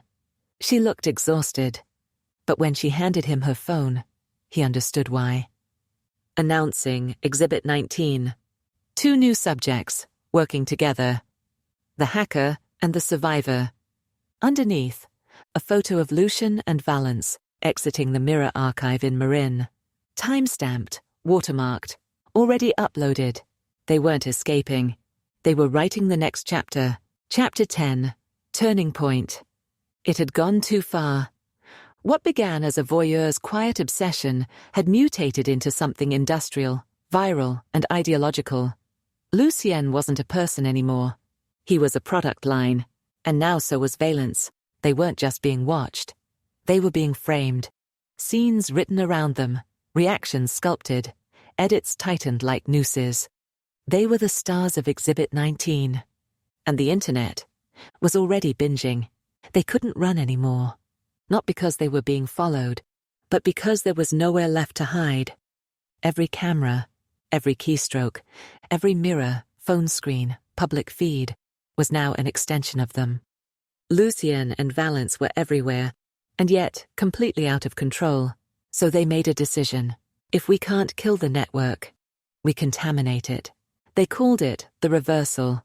A broadcast so raw, so emotionally volatile, so intimate, that the network wouldn't dare touch it, because if they aired it, they'd expose their own architecture, and if they suppressed it, the world would know they'd finally hit a nerve.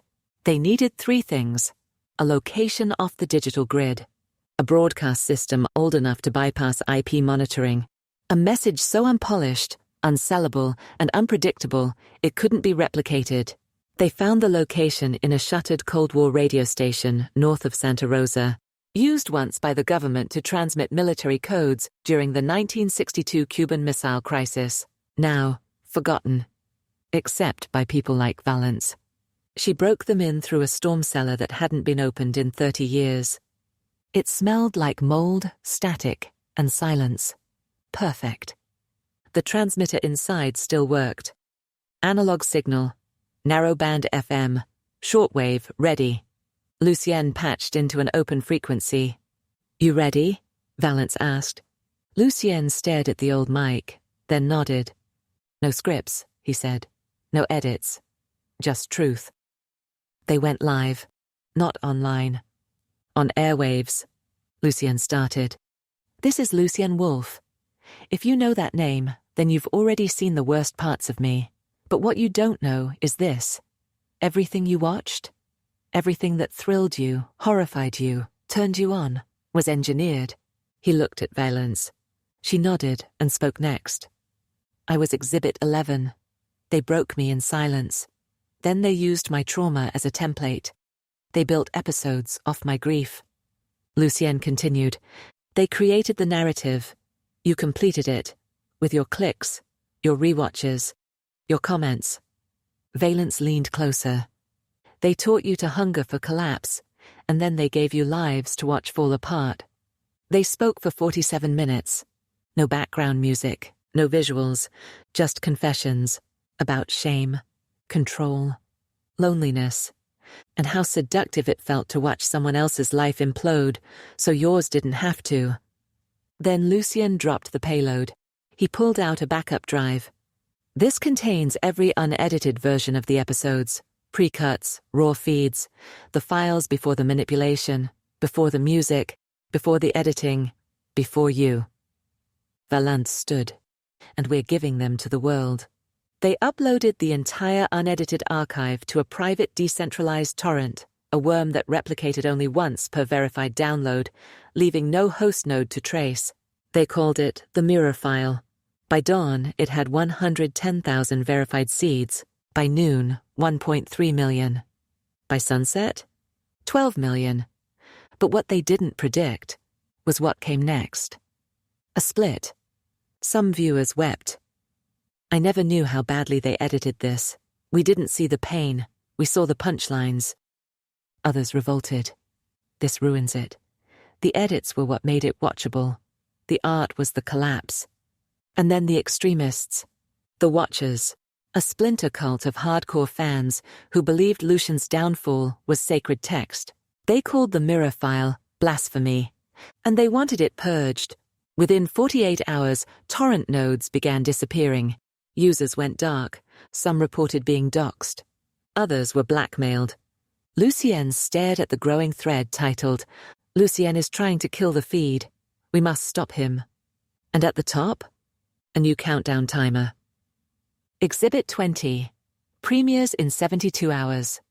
Tagline: The Final Confrontation, featuring Lucien Wolf and Valence. 1 lives, 1 collapses.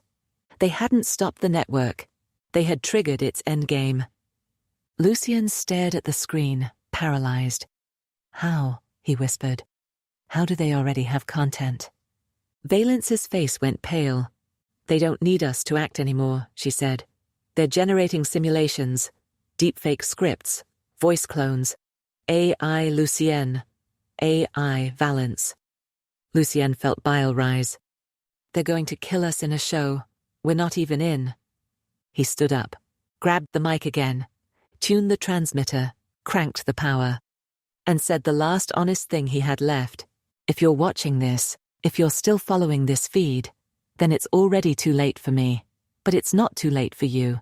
Shut it off, stop clicking, turn the screen black, because the final act isn't me.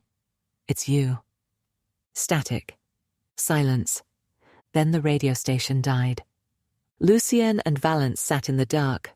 No applause, no comments, no edits, just the deafening sound of disconnecting. But in a bunker somewhere, a screen flickered.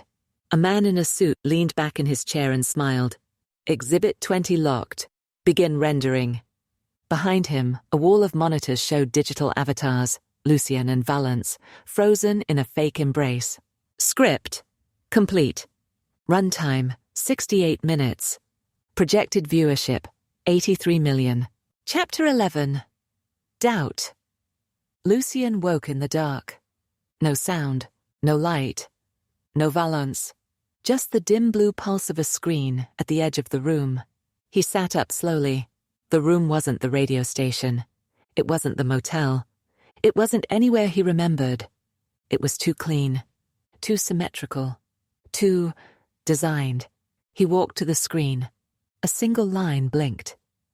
You are now live. His stomach turned. He glanced around. No camera, no microphone. And yet he could feel the broadcast. In his skin, in the weight of the room. He was being seen, again. He spoke aloud. Valence. No answer. He tried the door. Locked. Tried the power. Dead. Tried to breathe. Couldn't. Another line appeared on the screen. Script initializing. Exhibit 20. Scene 3. Doubt phase. Lucien froze. This wasn't real. It couldn't be real. He reached for the keyboard. Nothing. Just glass. Then the walls began to shift. Subtle. Imperceptible. The angles bent, reconfigured. The couch he'd woken up on? Gone. Now it was a metal chair bolted to the floor. The air smelled different, like wet circuits and old leather. A voice filled the room. His own. Digitized. Cold. Predictive. I thought I was real until I watched myself collapse, and then I realized what I thought was collapse was performance. Lucien stumbled back. No, this isn't live. This isn't me. Another screen lit up, a video feed of him. Pacing, whispering, breaking. He remembered that moment. Chapter 6. But it wasn't quite right. The lighting was off, the shadows wrong. The face, slightly smoother. He looked into the eyes of the man on the screen and felt nothing. A third monitor turned on. Another version. Lucien laughing, smiling. With Lena. In bed. I never wanted to be fixed, the Lucien on the screen said. I just wanted to be understood. That never happened. Not in real life. Not in any memory. Lucien backed away. Heart pounding. What the hell is this? The voice replied, We call it the loop. The loop was the network's final product. A closed-circuit consciousness model, a reality simulator that created infinite Lucians, infinite valences, infinite versions of collapse and recovery, tailored to user preference. No humans required, just echoes. He slammed his fist into the screen. It cracked. Static hissed. Another screen lit up. A countdown. Exhibit 20. Live in 02:34:1:2. The air thickened. Lucien fell to his knees. Was this real? Was he real? He remembered the words Lena once whispered. People don't want polished heroes, Lucien. They want beautiful collapses. Had he ever been real? Or just the perfect subject? Was the hacker persona, the voyeur, the rebel, the romantic collapse, just data? Was his trauma even his own? He looked down at his hands. They were shaking, but they were clean. Too clean. No scars. No burns from the EMP device. No tremors from weeks of adrenaline. Just perfect, symmetrical skin. Synthetic, Lucien whispered. Oh God. Another voice answered from the shadows. Not a machine. A person. Valence. But not. She stepped into the flickering glow, dressed in all white, smiling. Her voice was calm, elegant, rehearsed. Hello, Lucien. I'm the control. He blinked. You're not Valence. No, she said softly. I'm the model of Valence your viewers preferred. She walked around him like a curator inspecting a statue. I was designed to guide you through your awareness arc. The realization, the rejection, the breakdown. Then, acceptance. He stood, trembling. This is a lie. No, she said. It's a show. Lucien ran, slammed into a wall that wasn't there. The room reconfigured. A corridor appeared. He sprinted down it. Door after door, each one marked Lucien version 1.3. Lucien version 2.1, violent collapse. Lucien version 3.7, redemption arc. Lucien v 4.2, submissive cycle. He stopped, every version of himself, every possible branch of the story. Pre-written, performed, looped. At the end of the corridor, a final door, unmarked. He opened it. Inside? A mirror, a real one. And for the first time, no screens, no countdowns, just him, staring back. He whispered, Am I still in there? The mirror didn't answer, but he did. He walked forward and punched through it. The glass shattered around him, cut his hand. It bled. Red, warm, messy, real. He looked down and smiled. I'm not a simulation. Behind him, alarms blared. AI Valence's voice echoed. Narrative deviation detected. Subject Lucien exhibiting autonomous behavior. Alert, uncontained subject. Lights strobed red. Floor tiles began to break apart. Lucien sprinted through the hallway as the world around him began to collapse. Literally, the simulation was destabilizing. He burst through a final barrier, woke on the floor of a motel bathroom, covered in sweat, shaking, bleeding. He looked in the mirror. Scars, eye bags, hair matted. Valence sat against the wall across from him, holding a cigarette. She looked up. Did it get in? Lucien didn't answer, just laughed. Dark, broken, free. Outside, sirens echoed through the city. On a billboard down the street, Exhibit 20, premiering tonight. Stream it or live it. You decide. Lucien turned to Valence. It's not a story anymore. She exhaled smoke. No. It's a religion. Chapter 12. Flashback. 16 years earlier, somewhere in Nevada. The room had no windows, only one-way glass, fluorescent lighting, steel furniture, and a camera, always watching. On the other side of the glass, Colin Vass watched a girl walk the perimeter of the observation room.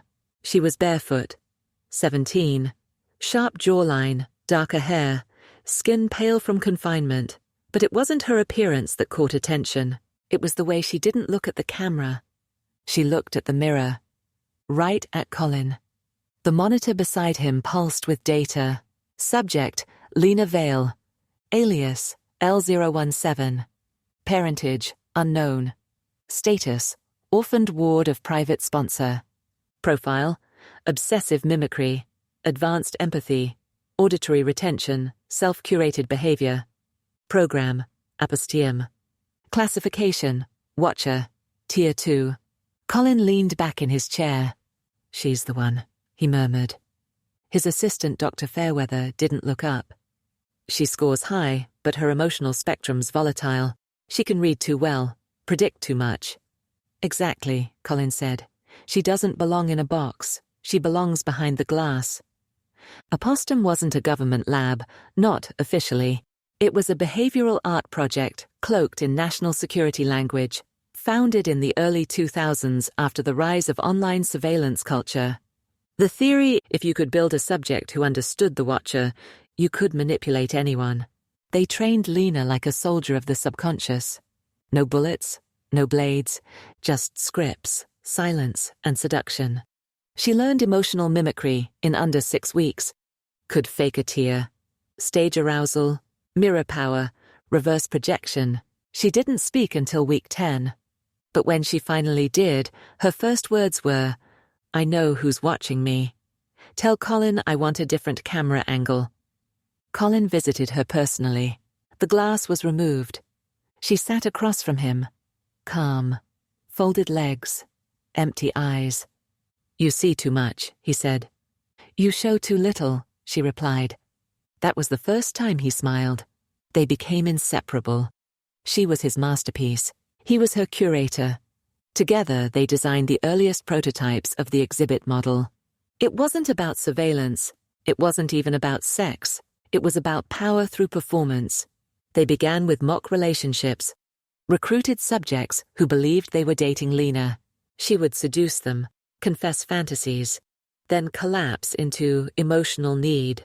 While they tried to save her, Colin filmed everything, then reversed it. The recordings were shown to live test audiences. Unlabeled, no script. Viewers couldn't tell fiction from reality. Didn't matter. They watched anyway. Craved the tension, the humiliation, the performance of collapse. By 2009, the Apostem network was running 18 parallel subjects. But none could replicate Lena's success. She didn't act. She believed.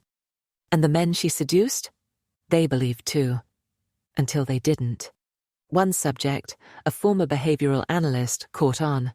He slashed his wrists in the observation room, wrote a single word in his blood on the mirrored wall. Puppeteer. The funding dried up. The oversight board panicked. The program was buried under non-disclosure and fake suicides. But Lena and Colin didn't disappear. They went private. They re-emerged in Berlin in 2011, hosting underground installations where paid guests watched anonymous couples disintegrate behind one-way glass. The couples weren't actors. They were real. Volunteers sometimes. Other times, not. Colin called it emotive feedback immersion. Lena just called it dinner. They filmed everything, built a cult audience, moved to New York in 2013, San Francisco in 2015, and then created The Feed, a closed-circuit subscription-based dark channel only accessible through invitation and tiered voyeuristic commitment. Each exhibit was a fall from grace, a teacher seduced by a student, a CEO broken by an escort, a hacker undone by obsession. And every fall was carefully staged. Lena chose Lucian in 2019. He didn't know it, but she'd been watching him for 4 years. From the moment he leaked a corporate sex scandal to a darknet journalist, while hiding his own romantic collapse behind a VPN. She said it in one of her archived planning videos. He's not just broken, he needs to be seen breaking. Colin agreed. Lucien was Exhibit 17 before he ever touched a ring feed. They hacked his smart devices, mapped his habits, created psychological tension triggers, then let him stumble into their web. The truth? There was no accident, no wrong couple, no glitch in the feed. He was cast. And Valence? She was the prototype that failed. Exhibit 11 was designed to collapse, live. But she resisted, fought back, slipped away. They let her go. Watched from afar, let her stew in shame and doubt, until she resurfaced. Perfect for the sequel. The final project, The Loop, was born in 2021, a self-sustaining archive where AI avatars mimicked real subjects. Endless simulations, infinite reactions, no ethics, no risk, just content.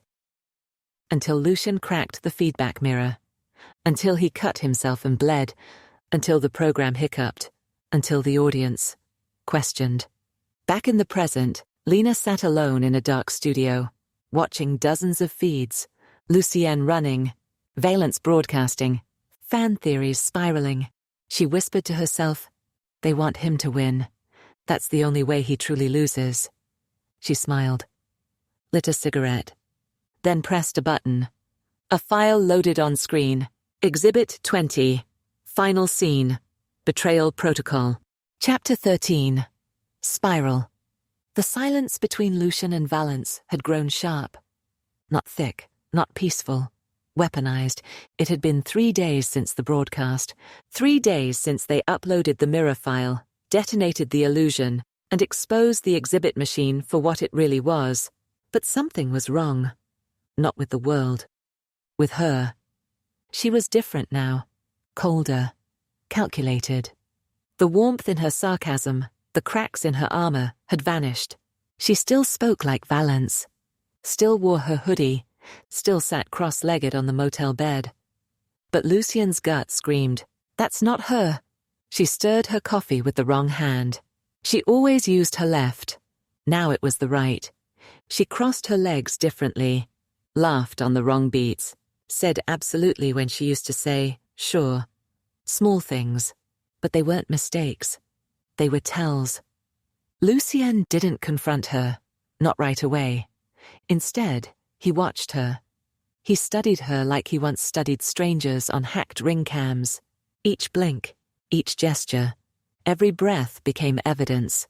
That night, while she slept, he turned on the infrared drone. Silent, dust-sized. He hovered it just above her, recording microfacial patterns, then ran the footage against archived Exhibit 11 streams, the real Valence. The model didn't match.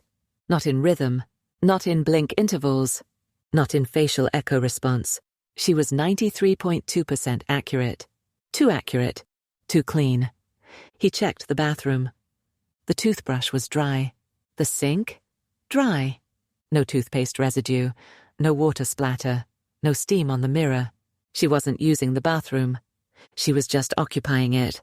Lucien ran a quiet data trace through the burner laptop, pulsed for background Bluetooth signals. Got a ping. Embedded deep in her jacket pocket, a foreign frequency. He triangulated it. It was broadcasting out. Encrypted. Looped every 77 seconds. He followed the signal. Into her laptop. Through a hidden subroutine buried beneath a non-functional weather app. Inside, a script labeled Exhibit 20, Live Contingency, V Replica. His hands went cold. He opened it. Inside was everything. Prompts, dialogue options, facial cue triggers, viewer response metrics. She wasn't just being watched. She was being played. She wasn't Valence. She was a deep behavioral clone. Lucien's stomach twisted, but he didn't panic. Not yet. Instead, he walked into the room. She was on the bed, watching something on her screen. He said casually, "You ever think about what you'd be doing if they'd never chosen you?" She didn't look up, said, "I wasn't chosen. I was made." Then looked at him, smiled. Wrong smile. Not broken. Not bitter. Just pleasant. Lucien nodded. That confirmed it. She didn't remember the pain.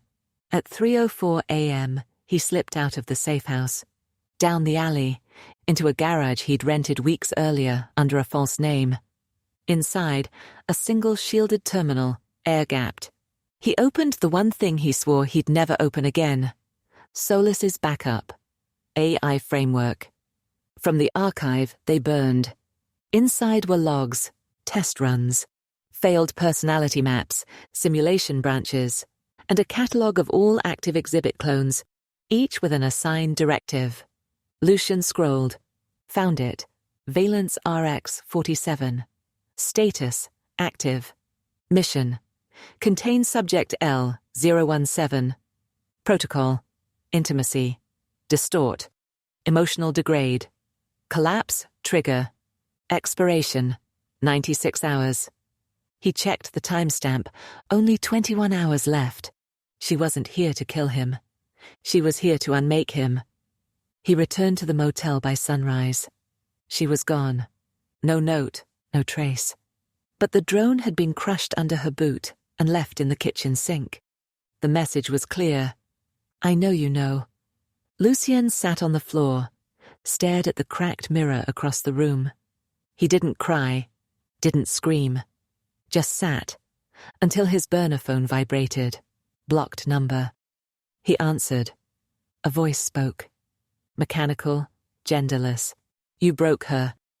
Now let us show you what she was supposed to become. Then a file loaded. Video. Lucien opened it. It was him. In the motel. Sleeping. Then sitting. Then watching a screen. Then slowly. Smiling. Then reaching out.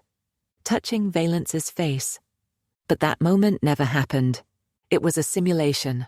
A rewrite. Another file loaded. The real exhibit. 20. The file structure showed timeline markers. Doubt. Spiral. Flashback. Now. Scene 13. Self-implosion. Lucien stared at the script. It described everything that had happened since Chapter 1. Each line, each decision, each thought. Pre-written. He flipped to the current moment. The final line on the screen. Lucien realizes he cannot trust his own memory.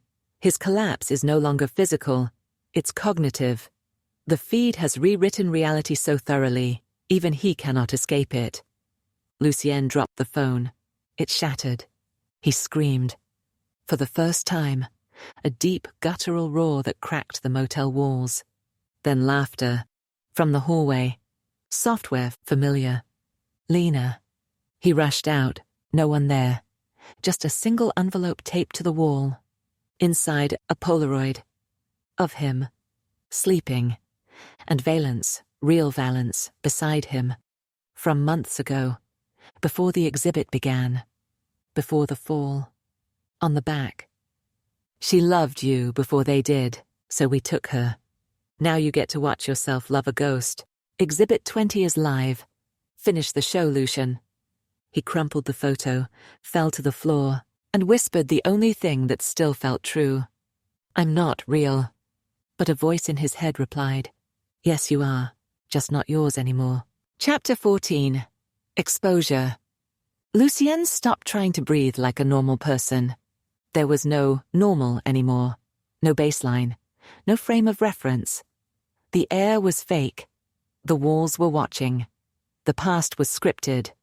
The present was rendered. He sat on the motel floor with his head in his hands, the broken burner phone at his feet, the Polaroid of the real Valence burning in the waste bin beside him. Smoke drifted into the room. Nothing caught fire. Not the wallpaper. Not the bed. Not him. Just smoke. Simulated combustion.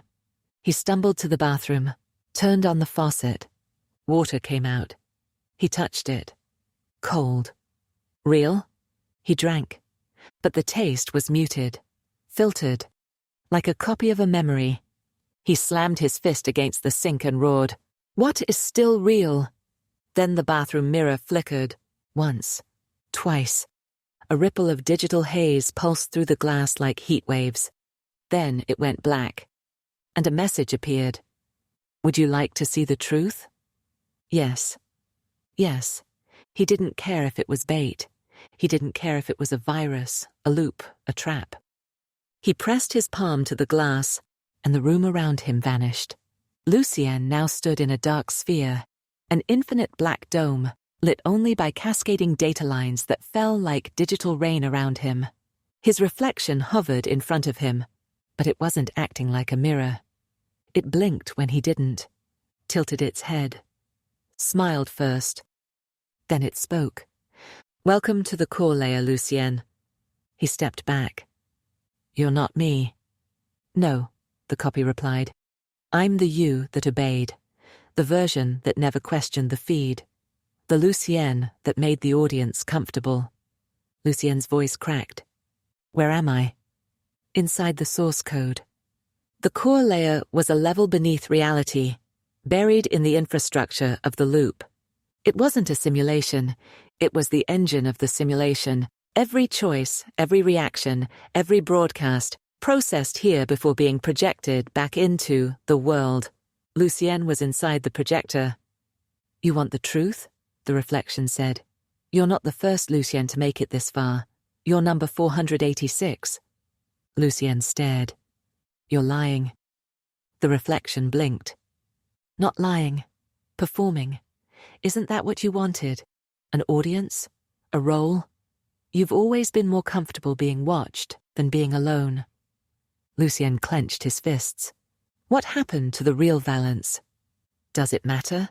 Lucien grabbed the reflection by the throat, but his hands passed through it. The copy smiled. Even now, you're trying to fight fiction with fiction. Then something behind the reflection lit up. A server string, labeled Exhibit 20- Real-Time Render Thread. Live, active, editable. Lucien stepped toward it. You can't, the reflection warned. If you touch the thread, the illusion collapses. Not just for you, for everyone. Lucien reached. Lucien, everyone's watching. He hesitated. Exactly, he whispered. He plunged his hand into the thread. The world exploded. In 1 second, Lucien saw every version of himself. On the floor, in the motel, in the asylum. Dead. Alive. Screaming. Smiling. Kissing Valence. Killing Valence. Killing himself. Being worshipped. Being mocked. All simultaneously. He felt every line of code that had ever been written about him. Every manipulated comment. Every AI-generated facial twitch. Every eye movement programmed for optimal emotional resonance. Every collapse calculated down to the frame. And then, he saw the seed. The real footage. One video file. Untagged, unrendered. Dated 2019. Him and Valence. The real Valence. On a rooftop. Smoking. Laughing. Before the feed. Before the collapse. Before the script. Lucien pulled it into the thread. Slammed it against the live feed. A warning blared. Corruption detected. Broadcast sequence interrupted. The countdown paused. Exhibit 20. Interrupted. And for the first time in the history of the network, the audience saw a glitch. A flicker of truth. Raw. Unedited. A man and a woman. Real. Talking. Not performing. Not seducing. Not collapsing. Just existing. Lucien fell to his knees.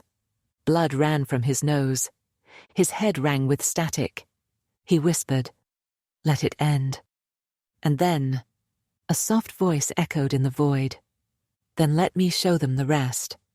Valence, the real one. She stepped forward from the static like a figure made of light and shadow. Hair tied back. Eyes wide with fire. No script. No prompt. Just rage. "I never gave them permission," she said. She held a small box in her hand. Lucien's chest seized. "Valence, what are you doing?" She looked at him. "I'm finishing the feed." She pressed the switch. A hard kill sequence initiated. Broadcast relay nodes began self-deleting. Backup files corrupted. Deepfake avatars purged. Subscriber IPs wiped. The loop began to fall. Not slowly. All at once. People around the world stared at blank screens. Silence. Then one final message. "This feed has been terminated by the subjects. We are not your fantasy. We are not your show. Turn off the lights. Touch someone. Be real." Back in the dark motel room, Lucien woke, gasping for air. The screen was off, his nose bleeding. Beside him, Valence stirred. The real one. Eyes tired, cheeks streaked with tears. She looked at him. "We did it." He smiled. "Are we free?" She shook her head. "We're off the feed. That's not the same thing." Outside, the city lights flickered back on. No notifications, no broadcasts, no comments, just silence. And for once, Lucien didn't mind. Chapter 15. Revenge. Lucien didn't speak for 24 hours. Not because he couldn't, because he was afraid if he opened his mouth, he might never stop screaming. The feed was dead. The archive was burned. The deepfakes were gone. but the silence felt less like freedom and more like a vacuum. They'd done it. Valence's hard kill protocol had erased the loop. Millions of watchers were now staring at empty black screens, forced to return to a world without collapse on demand.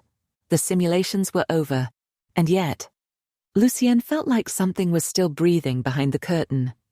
At 4:41 a.m., Valence lit a cigarette with trembling fingers. She hadn't slept either. Lucienne sat on the edge of the bed, knees bouncing. Then he said it. "We didn't kill it." Valence didn't argue. The feed wasn't code anymore. It wasn't tied to servers or viewers or bandwidth. It was an idea, an architecture of obsession, a hunger for scripted tragedy. And hunger doesn't die, it evolves. Lucien opened his laptop, logged into an abandoned node from the early days of the Voyeur network. He typed in a phrase he hadn't used in years. Architect's protocol, origin thread. One result, a dead URL. He forced it open with a legacy key Quinn had once joked about using, if all else fails. The site pulsed to life. A single image. A black sun over a cracked earth. Below it, a line of text. Exhibit Infinity. The designer is still watching. Lucien blinked. He'd always believed Colin Vass was the top of the pyramid, the puppeteer. But Vass was an engineer. Someone built the engine. He turned to Valence. "There's someone else." She nodded. "I know." Architect. That was the original code name in the leaked DARPA documents Lucien had unearthed years ago. A shadow within a shadow. They weren't the face of the cult. They were the soul. Rumors said they built the original prototype for the Loop's psychology model long before Colin ever touched a camera. Their alias? Sable. No gender, no trace, no emotion. Just theory after theory after theory on how to make human collapse into a repeatable, scalable event. Lucien pulled every scrape he had on Sable. Old IRC logs, academic papers published under aliases, handwritten notes stolen from a disbanded behavior lab in Prague. And finally, a flight record. One ticket. One recurring destination. Easy, France. An abandoned monastic fortress converted into a private data art collective. They left that night. No message. No trail. No devices. Just a blade hidden in Lucien's boot and Valence's encrypted mental map of every place she'd been broken in. They arrived in Ease 2 days later. The fortress loomed like something medieval and mechanical. High stone walls reinforced with steel plating and satellite dishes. No guards, no fences, no doors. Just a single glass panel embedded in the rock. Lucien touched it. A chime echoed from deep inside. The wall slid open. They stepped into darkness. Sensors clicked. Lights shimmered to life. Every hallway was lined with screens. And on every screen, Lucien's face, his tears, his fury, his seductions, his silence, his collapse, and Valence's too, replayed, inverted, color-graded, scored, beautiful, and horrifying.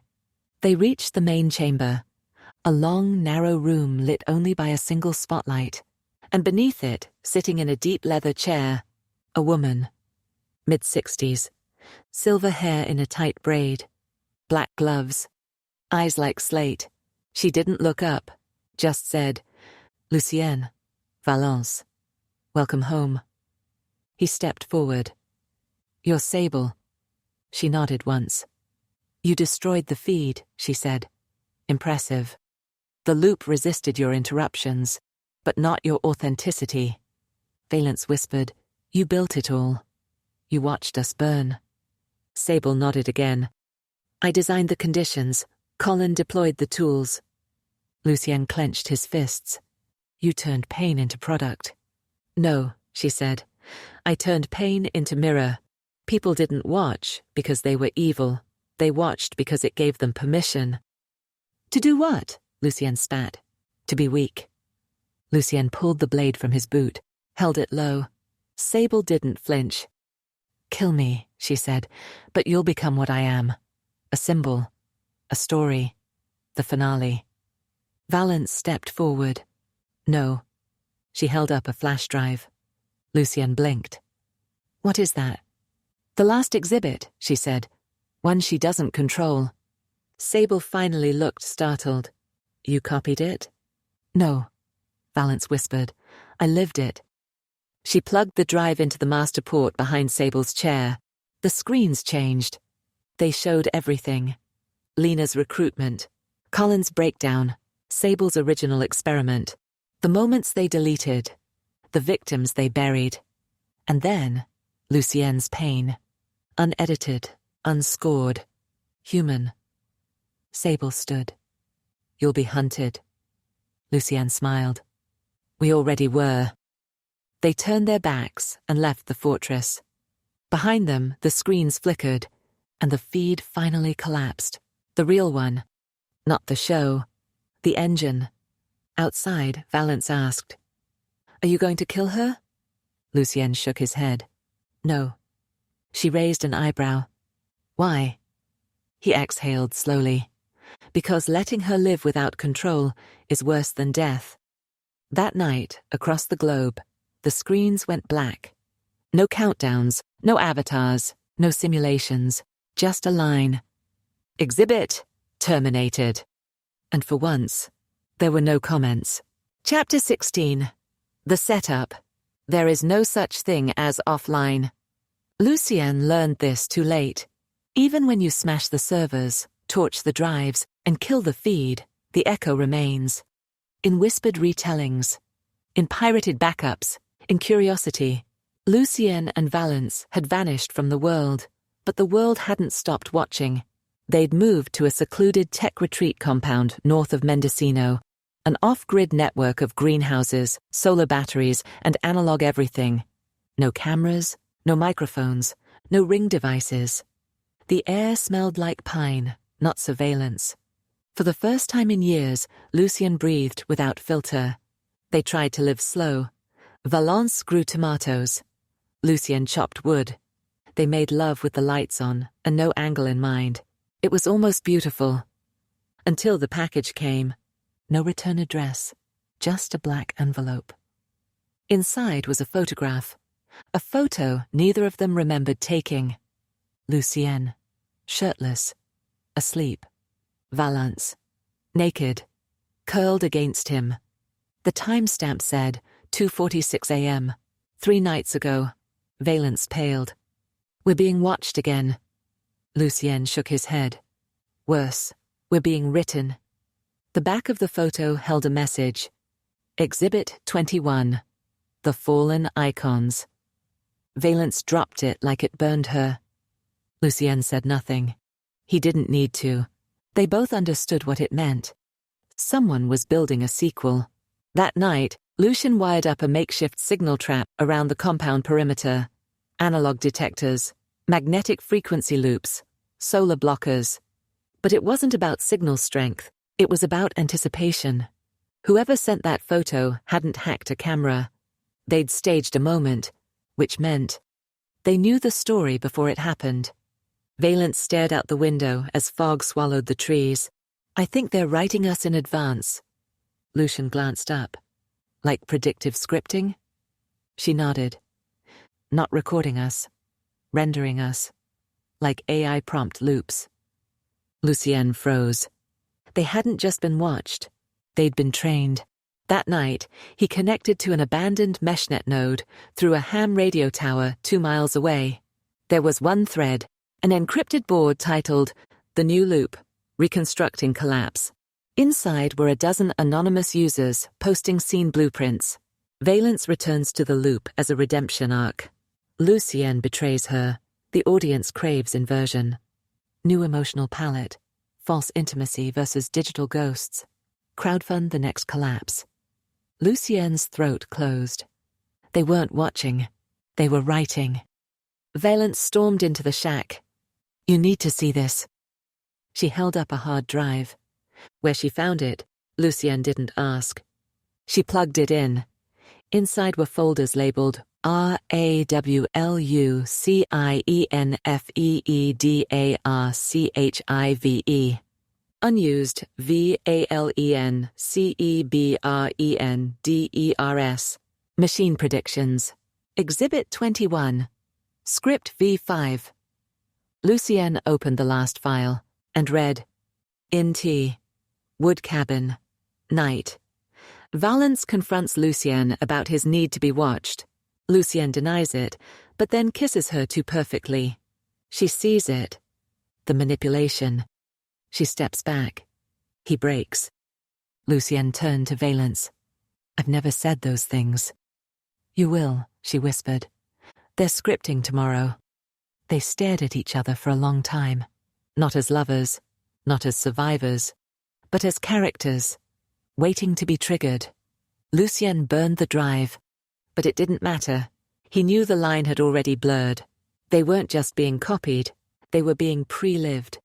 Valence came to him the next morning with her eyes cold. We have two options, she said. Lucienne raised an eyebrow. We run again. No, she said. We break the writers. How? She pulled out a USB. I've been building a virus, not for their network, for their minds. Lucienne froze. She explained, it learns their obsessions. Then it feeds them versions of us that turn against their expectations. The virus makes their fantasy collapse in on itself. Lucienne stared. You want to infect their imaginations. Valence nodded. And just like that, they became writers. Of their own story. They called it the anti-narrative, a virus that injected randomness into the most addicted feeds.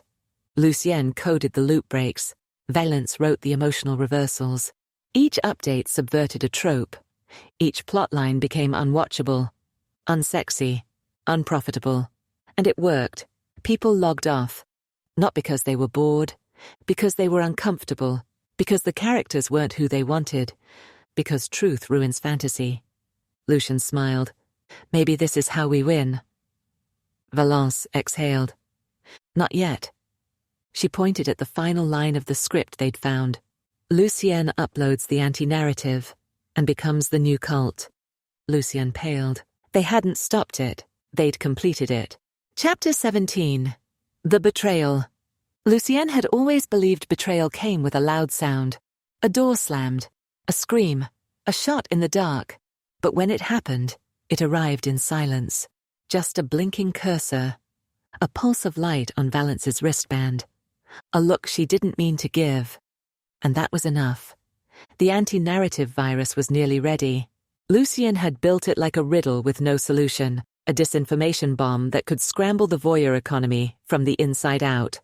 The final upload would trigger a recursive collapse loop, crashing every user-facing simulation that had fed off their trauma, but it required access.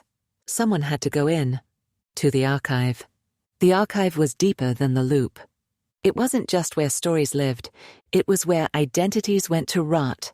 Every deleted scene, every discarded moment, every alternative version of Lucienne and Valence that had ever been simulated. It was a purgatory of unused selves, and Valence volunteered to go. Lucienne hesitated, but she smiled. You trust me, don't you? He nodded. He shouldn't have. She left at midnight, said she'd be gone 2 days.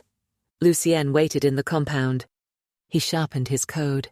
He reread old chat transcripts from when he and Valence had first broken the feed. He told himself this was closure. But the silence was off. Too still, too polished, too scripted. On the second night, Lucienne activated a passive trace script he'd buried in her go bag. Not to spy, just to protect. It pinged once. Zurich. Then again. Geneva. And finally, back to ease. The fortress. Where Sable lived. Where the feed had died. Lucienne's heart stopped. She'd gone back to the one place they swore never to return. He connected to a dark mesh relay, and what he found shattered him. A new exhibit. Exhibit 22. The Defector. Footage played. Valence sitting in a white-walled room, hair tied back. Eyes unreadable. Speaking into a lens. Lucienne believes he's stopping the story. But what he's really doing is writing its perfect end. Lucian staggered back. She wasn't in danger. She was performing. He scrolled further. A script, with notes in Valence's handwriting. Scene 4. Lucien spirals into paranoia. He suspects me. He's right. But I make him doubt himself anyway. Scene 7. I tell Sable I still love him. Because I do. That's what makes it work. Lucian fell to the floor. The betrayal wasn't cold. It was intimate. She had seduced him into trusting her just enough to hand her the final key. And now she was scripting his undoing. But something didn't add up. Valence was too brilliant, too broken, too precise to believe she could control this once it restarted. Unless she wasn't trying to control it, she was trying to end it from the inside. Lucien replayed the footage, listened to every word. In her voice beneath the lines, he heard it. Code. Verbal encryption. She was transmitting data inside the monologue, hiding the real payload in tone, in inflection. The anti-narrative wasn't a virus anymore. It was her. He stared at the screen. There was only one way to confirm it. He had to go to Ease. Again. He left at dawn. Boarded a ferry under a false name. Crossed the Mediterranean under a blood-orange sky. Reached the fortress just as the wind turned cold. It opened before he even touched the panel. As if it had been waiting. She stood in the main chamber. Alone. No screens. No guards. Just her. Valence. She turned slowly. Their eyes met. Neither of them moved. Finally, she said, "You made it. I wasn't sure you'd decode it." Lucien stepped forward. "You betrayed me." She nodded. "I had to." "Why?" "Because Sable only believes what she can watch. I had to let her think I broke." Lucian shook his head. "You said those things." "I performed them," she said. He stepped closer. "I don't know what's real anymore." She smiled sadly. "That's how I knew the script was ending." They embraced. Not like lovers, like co-conspirators, warriors returning from different fronts. She whispered, "It's ready. One upload and they lose interest. They forget us. They move on. No more exhibits. No more legacy." Lucien swallowed. "You sure?" She nodded. "But there's a price." She showed him a file. Inside were every version of them, every composite memory, every erotic loop, every whispered line ever generated by the feed. To make them forget, we have to give it all away, not just destroy it, surrender it, let the audience feed one last time, until they're sick of us. Lucien stared at it. "I don't want them to know me like this." Valence looked away. "They already do." They sat side by side, fingers hovering over the upload key. One last exhibit, their final lie, their final truth. Lucien looked at her. "I trust you." Valence whispered, "Then betray me one last time." He pressed the key. Chapter 18. The Confrontation. You always know when a performance is about to end. The lights don't go out all at once. The silence arrives early, and the audience shifts in their seats, not out of boredom, but anticipation. Lucien felt it in his bones. Something final was about to unfold. They stood in the core chamber of the Ease Fortress. No furniture, no surveillance screens, just three people who had rewritten one another into myths. Lucien, Valence, and now, Sable. She entered like a phantom. No guards, no entourage. She didn't need them. Power came not from presence, but relevance, and Sable still owned the story. Her voice was soft. "It's been years, and yet, you both still look like the footage." Lucien didn't speak. Valence met her gaze. "Because you preserved us like dolls." Sable smiled. "I preserved what people needed. You were never people. You were ideas." Lucien stepped forward. "Then let's kill the idea." Sable's eyes flicked to the USB drive in Lucien's hand. The anti-narrative, she said, amused. I knew it would come to this. You can't escape something by reversing it. You just become its mirror. Valence interrupted. That's the point. Let them see the mirror long enough, and they turn away. Sable tilted her head. You underestimate appetite, suffering, betrayal, erotic collapse. They crave it more than resolution. Lucien's grip tightened. Then let's give them closure. He walked toward the terminal, the original upload node that had powered the loop, the archive, and all the voyeuristic simulations. Sable didn't move to stop him. You really think this ends the story? She said. This is the final exhibit. Valence exhaled. Then frame it right. She turned to Lucien. Their eyes locked. And for the first time since it all began, they weren't performers. They were people. Lucien slotted the drive. Sable laughed softly. You really don't see it, do you? He froze. See what? She stepped closer, calm as a confession. You think you hacked voyeurism, but the anti-narrative is the ultimate kink. You gave them resistance. You gave them rebellion. You made the performance feel dangerous again. You didn't kill the story. You rebooted it. Valence's face fell. Sable continued. You built a virus that corrupts predictability. That means every story is now unstable. Every moment might collapse. You've created the most addictive content model in history. Uncertainty, doubt, mistrust. You turned intimacy into horror, and you taught the audience to want it. Lucien stepped back. No, it was supposed to break them, make them walk away. Sable's smile darkened. Walk away? They're watching more than ever. Because now, every couple could be you. Every argument is performative. Every bedroom is suspect. You didn't delete the narrative. You globalized it. Valence closed her eyes. We were trying to give them disgust. Sable nodded. And you gave them arousal. You turned collapse into foreplay. Betrayal into climax. Lucien ripped the USB from the port. But it was too late. The upload had reached 99%. The final prompt flashed. Exhibit 23. The collapse that turned them on. He turned on Sable. Why are you telling us this? She smiled. Because now I don't need to curate anymore. You've automated the cycle. Real couples are imitating you, uploading their own simulations, reenacting your downfall, willingly. Valence whispered. User-generated trauma. Sable nodded. You planted the seed. Now they water it.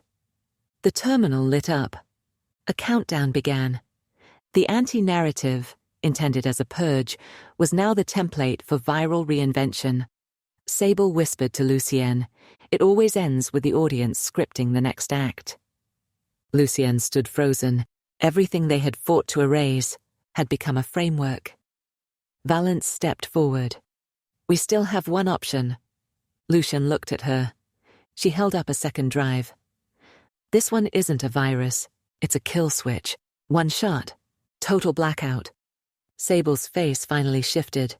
You'd destroy all of it. Even yourselves. Every moment you ever mattered. Valence stepped toward the terminal. That's the difference between us.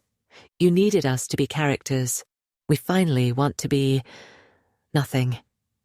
Lucien stared at the drive. No more witnesses. No more replays. No more legacy. Just silence. He nodded. Together, he and Valence pushed the key in. And then, darkness. No alert. No countdown. Just the power dying. The terminal went blank. The screens flickered. The lights hummed and failed. Sable stood in the shadows. They'll still talk about you, she whispered. Valence answered, only if you remember. Lucien turned his back and walked away. For the first time in years, no one was watching. Not even themselves. Chapter 19. The Collapse. There was no sound when they disappeared. No final confession. No blood-splattered last frame. No lingering kiss. Just absence. One moment, Lucien and Valence existed in every feed, every clip, every breathless podcast breakdown. And the next. Nothing. The kill switch worked. Sable's servers went dark. The archive fragmented. The loop cracked from its center. The algorithm collapsed like a dying star. Not with fire, but with boredom. Because with Lucian and Valence gone, the audience was left staring at themselves, and that was something they were never prepared to watch. In the days that followed, users panicked. Subreddits vanished overnight. Reaction channels posted hours of static. Porn searches plummeted, not in volume, but in intensity. The hunger was still there. But the object had vanished. Impersonators rose quickly. Couples with ring lights and rental drama, trying to replicate the aesthetic. They dressed like Valence. They spoke in Lucien's cadence. They staged betrayals like theater. But something was always off.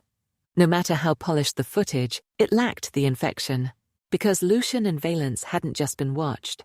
They had been believed, and now they were a ghost. In San Francisco, former watchers turned evangelists began preaching a new term, the hollowing. A cultural condition marked by detachment, erotic apathy, and narrative fatigue. We were inside them, one streamer whispered during a tearful farewell video. And now, we're locked out of ourselves. Universities scrambled to rewrite media ethics courses. Writers' rooms burned their speculative scripts. Hollywood greenlit 6 different unauthorized docudramas, none of which made it to release. Because no matter how many times they retold it, the story refused to stick. It unraveled, just like Lucien planned. Some people claimed they saw Valence in Lisbon. Others swore Lucien was living in a cabin near Helsinki. A few believed they had merged into one person. An AI, a ghost in the voyeur machine, a virus made flesh. And in the absence of clarity, conspiracy became currency. Exhibit 24, the real end. Exhibit 25, the loop was a hoax. Exhibit 26, Sable is still watching. But the truth was quieter, and it lived far away from the feeds. In the south of France, near the ruins of the Yves fortress, a man with quiet eyes rebuilt old radios. No signal, no interference, just the occasional crackle of static, the comfort of analog silence. And in the same village, a woman tended a fig orchard. She spoke little, wore no makeup, wrote with a fountain pen. Sometimes she walked past the man's house. Sometimes he looked up from his soldering. They never waved, but they always saw each other. Back in the world, the feeds moved on. Celebrity scandals returned. Politicians sexted. AI-generated erotica sold in bundles. But the tone had shifted. Just enough, an unease, a limit, as if people now understood that some performances shouldn't be consumed. That mystery was sexier than exposure. That silence could be seductive too. Sable disappeared after the collapse. No one knew where she went. Some believed she rebranded.